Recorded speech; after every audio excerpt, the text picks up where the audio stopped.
Assalamualaikum warahmatullahi wabarakatuh.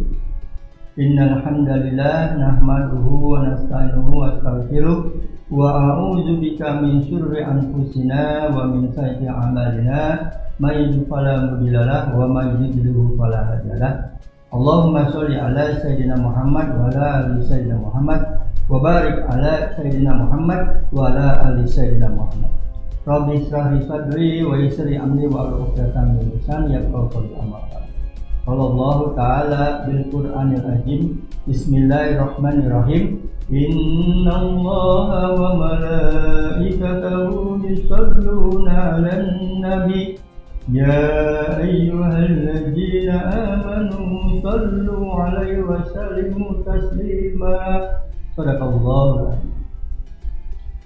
Sahabat dan dakwah yang berbahagia, pertama-tama marilah kita panjatkan puji syukur kehadirat Allah Subhanahu wa taala atas rahmat, karunia dan inayahnya kita bisa bertemu kembali dengan bulan yang suci, bulan yang mulia dan bulan yang agung, yakni bulan suci Ramadan tahun 1442 Hijriah.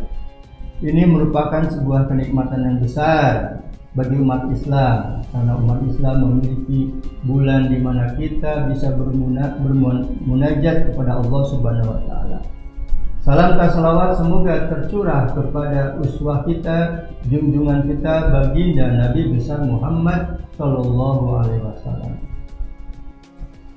Sahabat Lentera Dakwah yang berbahagia, sungguh merupakan sebuah karunia dan keberkahan bagi kita sebagai umat Islam, umat yang percaya kepada Allah Subhanahu wa taala, umat yang senantiasa mencintai dan menjalankan syariat-syariat yang telah diajarkan oleh baginda Rasulullah sallallahu alaihi wasallam.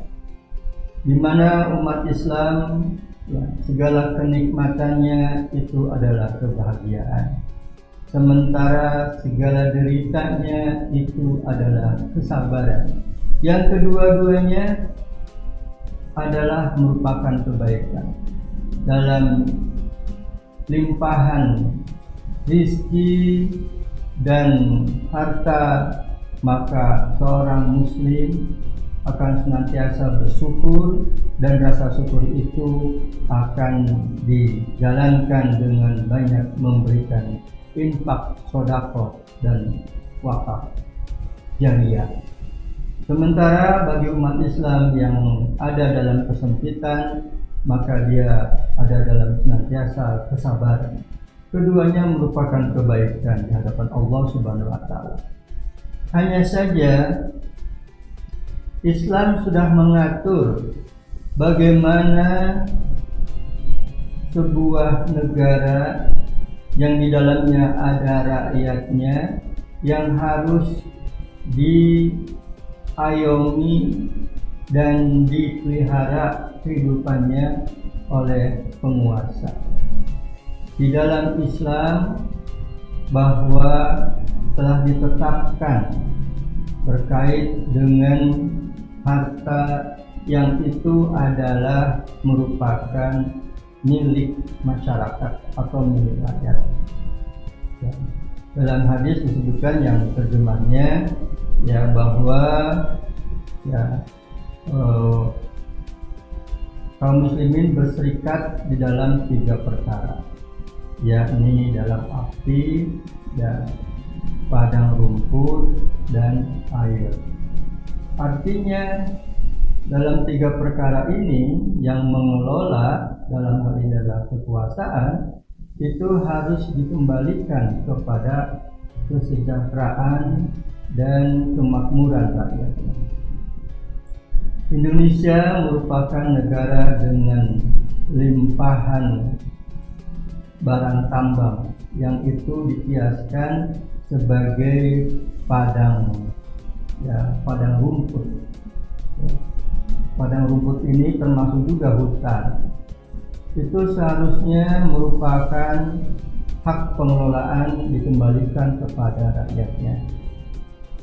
Maka apabila penguasa yang melakukan pengelolaan atas hak rakyat, ya bukan hanya kaum muslimin tapi juga seluruh rakyat di wilayah suatu negara, maka kewajiban penguasa adalah mengelola untuk kepentingan masyarakat, sehingga jelaslah apa yang dihasilkan dari perkara barang tambang api, ya berupa energi dikiaskan dalam bentuk api, jadi manusia berserikat dalam perkara api, ya padang rumput dan air, maka jelas ya untuk api ini dikiaskan adalah sebagai sumber energi.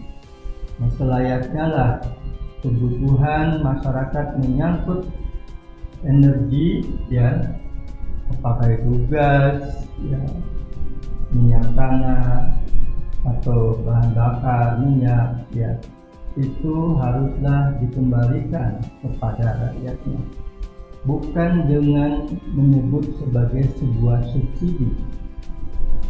Bagaimana dengan perkara itu saja Islam sudah mengatur, ya, sehingga kebutuhan dasar dari rakyat sebuah negara dengan hadis yang menyebutkan bahwa ya manusia berserikat dalam 3 perkara itu, maka semua perkara-perkara menyangkut sumber energi yang dikiaskan api, kemudian barang tambang yang dikiaskan adalah padang rumput dan juga air, ya itu harus memberikan kemaslahatan dan kemakmuran bagi seluruh rakyat di negara tersebut.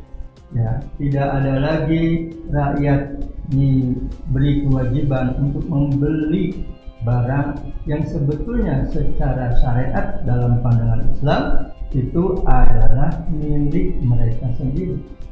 Maka sungguh sebuah hal yang ya sangat aneh manakala rakyat disuruh membeli barangnya sendiri, yakni sumber energi yang dikiaskan adalah api. Betapa banyak kebutuhan masyarakat terkait dengan gas, ya yang dulu adalah minyak tanah tapi kemudian dikonversi dalam bentuk gas yang terpaksa rakyat harus membeli. Ya, dahulu Rp6.000 pada saat dikonversi dari minyak ke gas, 3 kilo hanya Rp6.000, sekarang sudah mencapai Rp20.000.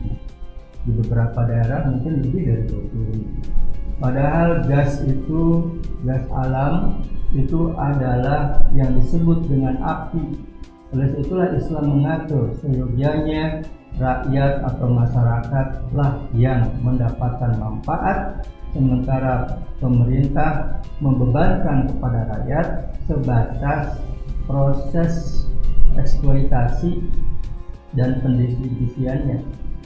Adapun nilai dari ya bahan bakar berupa gas atau bensin itu tidak boleh dijual kepada rakyat.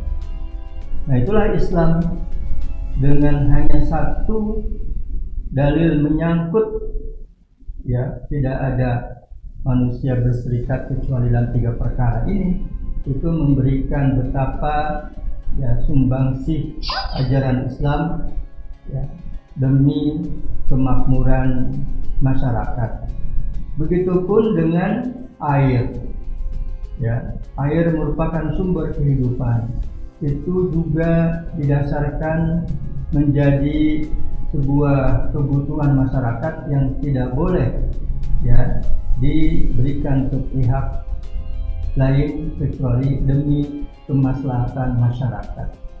Karena air dari mulai ya untuk berhadas, ya mandi, ya mencuci, bahkan juga untuk makanan, untuk diminum, ya itu menjadi sumber kehidupan. Dan sebetulnya Islam mengatur ya untuk air ini harus dikelola oleh pemerintah dan dikembalikan kepada masyarakat, sehingga pemanfaatan air ini tidak boleh hukumnya haram bagi pemerintah untuk mengeksploitasi tapi kemudian dijual demi keuntungan ya penguasa atau pihak-pihak yang diberi kuasa oleh pemerintah, sehingga rakyat mengalami beban biaya yang sedemikian besar.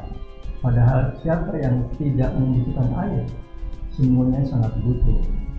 Nah, sebab itulah dalil yang menyebutkan bahwa Islam mengatur tidaklah berserikat manusia kecuali dalam 3 perkara. Ini akan menjadi sebuah dalil yang bisa kalau dimanfaatkan, bisa diimplementasikan oleh pemerintah dalam kehidupan bermasyarakat dan bernegara, tentu akan memberikan kemakmuran yang sangat besar.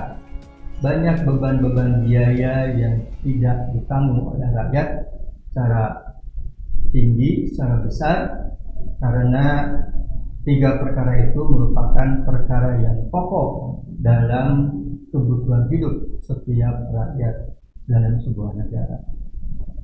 Jadi di sini jelas, sungguh ajaran Islam merupakan ajaran yang sempurna yang bisa memberikan kebahagiaan dan kesejahteraan bagi sebuah negara yang menjadikan pedoman Islam sebagai pedoman dalam aturan berbangsa dan bernegara.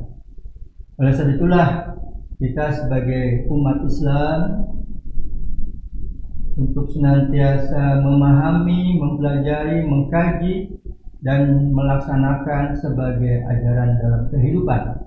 Tentu dasar dan landasannya adalah iman dan takwa. Oleh sebab itu Al-Fakir berwasiat kepada sahabat antara dakwah yang berbahagia untuk senantiasa bertakwa kepada Allah Subhanahu wa taala dengan menjalankan semua kewajiban-kewajibannya, wabil khusus memasuki bulan Ramadan ini untuk senantiasa ada dalam ketaatan dan ketakwaan dan takarub kepada Allah Subhanahu wa taala. Mudah-mudahan dengan upaya kita untuk menuju kepada keridhaan Allah di bulan Ramadan ini akan mendatangkan kebahagiaan kita di dunia dan juga nilai pahala yang akan mendatangkan kebahagiaan di akhirat. Bila taufiq wal hidayah, wassalamualaikum warahmatullahi wabarakatuh.